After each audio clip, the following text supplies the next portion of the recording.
আসসালামু আলাইকুম। বাচ্চাদেরকে ফোন দিয়ে খেলতে দিবেন না। এটা তো অনেকেই বলে। কিন্তু বর্তমান যে বাচ্চাগুলো, এরা তো ফোন ছাড়া খেতেও চায় না। ফোন ছাড়া কিছু বুঝে না। তবে আপনাকে আমি এর একটা সমাধান দিচ্ছি ছোট করে। সেটা হচ্ছে যে সময়, যে সময় বাচ্চাটাকে আপনি খাওয়াবেন, সে মোবাইল ছাড়া খায় না। সে সময় আপনি তাকে ফোন দেন। দিয়ে খাবার খাওয়ান, সমস্যা নাই। কিন্তু এরপরে আপনাকে যেটা করতে হবে, ফোনের প্রতি তার যে আসক্তি, এটা আস্তে আস্তে কমাইতে হবে।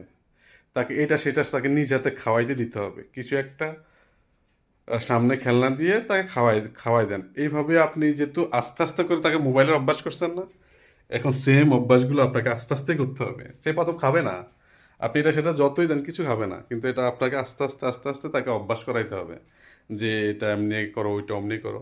আস্তে আস্তে অভ্যাস করালে আশা করি বাচ্চা ঠিক হয়ে যাবে। ভালো থাকবেন। আসসালামু আলাইকুম।